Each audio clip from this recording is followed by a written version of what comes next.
So on February 26th, Serious Materials purchased what was Republic Windows and Doors. We have an agreement with them that they will rehire all the workers at their previous rate of pay with similar benefits, and that they have to rehire all of them before they can hire anyone else off the street. It's a tremendous victory. I got my job back, and pretty soon we expect to have more job for all my co-workers. They're going to be going back pretty much with everything that they had under Republic Windows and Doors now with Serious Materials. You know, we found that this was a really inspiring story for a lot of people, so we hope that this isn't the end but really the beginning of something.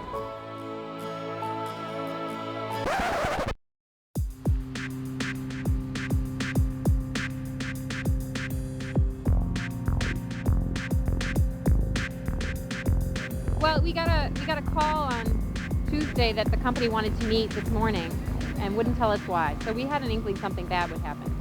We met with them at 9:30 this morning, and they told us they intended to close and that it would be effective immediately, that they wanted to basically shut down the plant, relocate all the machinery to their other manufacturing facilities in Pennsylvania and Colorado.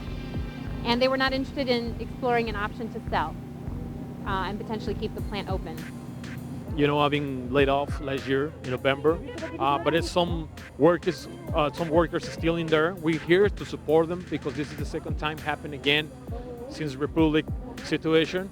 And at the end of the first shift, there were 50 people in the cafeteria. We told them what was going on, and the worker said, "We will not leave. We're going to occupy again." They just said, "Okay, we're just going to stay until we get a just resolution." And so we've been here since then.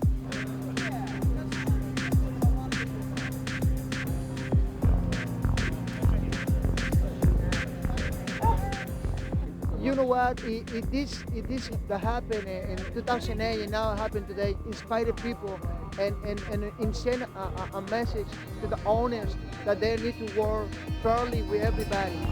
You know.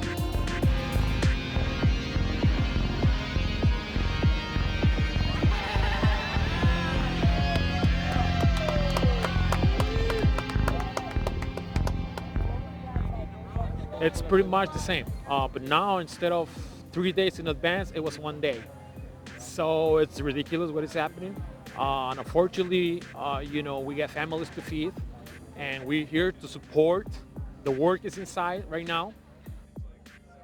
I can tell you a little story about when the company started in 2009.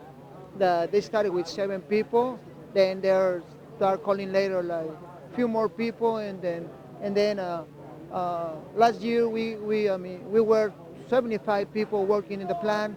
Well, exactly what happened, you know, since we got laid off in 2008 from Republic and Windows and Doors, you know, the owner, he make a lot of promises to us in front of all the people, and he make a promise that in 1 year he's going to bring everybody to work again, and he don't keep his promise. You see what's happening right now. He broke the promise, and on top of that, he's going to close the business with no days in advance. And it seemed for a while that they had a really good plan. And then it became apparent quickly into it that they were making some poor decisions. So right away, we were arguing with them and fighting with them and saying, you know, we think you're making poor choices. And today, you know, they told us, they said, well, we never were able to get a foothold in the Chicago and Midwest market. I'm working here since 1993 as a worker. I've been doing different things: assembling, welding, cutting, assistant supervision. In my opinion, it's that they're not really put the right people in front of business here in Chicago, you know, in the market, you know, to get their new customers, to really create those jobs that he promised to us. And, you know, when I come back again from layoff, what I saw was he was focused only on commercial glass, which is just more money on that. And we used to making residential windows, residential glass, and he didn't pay attention to those things. So I said to myself, how are you going to bring 280 people from outside when you focus on commercial glass, and you know it's only 25 people positioned right there? They closed last year two lines, Windows line. They got laid off on November, December last year. In 2 weeks, 33 people. Well, they depended very heavily on the weatherization program and making windows specifically for weatherization. And I think that they really missed out on looking at potentially selling it to just regular folks who needed a window.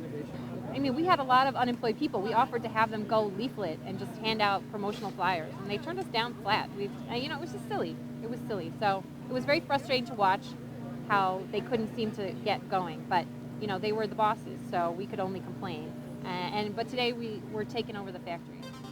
Banks got bailed out. We got sold out. Banks got bailed out. We got sold out. Banks got bailed out. We got sold out. Banks got bailed out. We got sold out. Banks got bailed out. We got sold out. Banks got bailed out. We got sold out. Banks got bailed out. I just want to say this is a movement that's spreading all around the world. And I want to point out that there are several thousand steelworkers in France who've taken over ArcelorMittal, which is one of the largest steel companies in the world. They've taken over one of their plants, and it's for the exact same reason. They say, we're not leaving, these jobs are ours. If management wants to go, fine, go.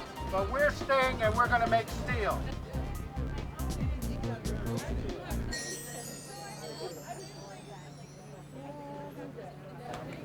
Well, the police is just here, they're taking care of their business. They don't let us in like back then in 2008, but it's all right, We're still here, we're supporting them outside.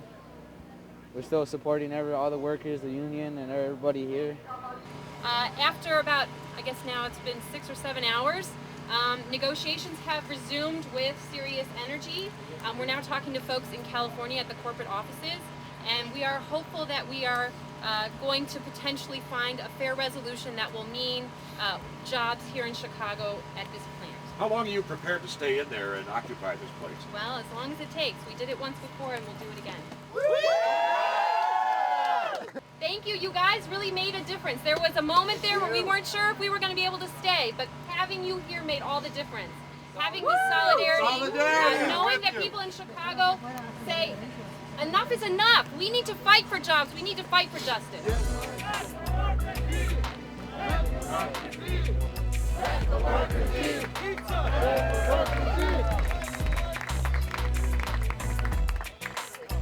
We need umbrellas. That's what we need to tell people, to bring us umbrellas. We have food. We're good with food. Hi, I'm Kirsten. I'm from the Chicago Teachers Union. I'm a preschool teacher in CPS. I'm here today because I support the workers here in their efforts to protect their jobs. These men and women are here fighting to protect themselves, to protect their families, and the owners of these companies only care about their bottom line, and their bottom line is millions and billions of dollars. All these people have are their jobs. Rahm Emanuel is at war against the working people of Chicago and against Chicago's teachers. And I'm here to stand in solidarity with these workers, and I hope everybody stands in solidarity with the school children, the families, and the workers in Chicago public schools over the next several months. We need you. Okay, thank you. And hopefully we got a victory this time once again. We are inviting to someone who want to keep running the show. We would like to see someone here that can make an investment. We got the equipment, we got the right people, we got everything.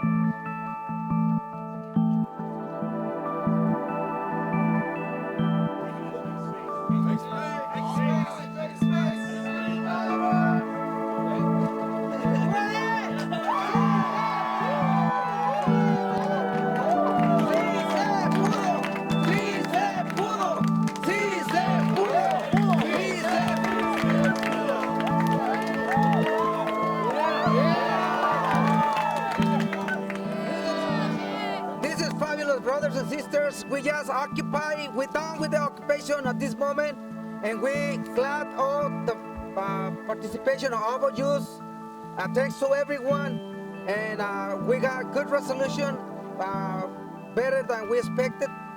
We're gonna have 90 days on this, and to work in and try to get somebody else to buy the company with that possibility to probably the workers could run under our own.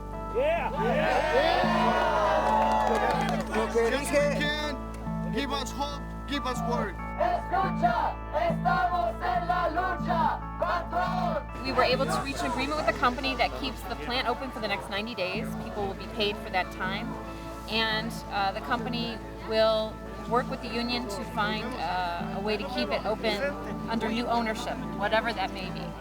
So we are really happy. We feel like this is a very hopeful moment, and we want to do everything we can now to figure out how to keep these jobs. Past few decades, they keep throwing that term around, class warfare. Oh, they're preaching class warfare. Class warfare has only been an onslaught against one side, and it's been against our side the past 20 or 30 years. It hasn't been a class warfare until recently. It's been an onslaught against children, against workers, and against families. And now people are starting to wake up to the fact that we don't have to take it, and then you can fight back, you can occupy your workplace, and then you don't have to lose your job. You don't have to be passive, and you don't have to be powerless about it. Young on this was Chicago.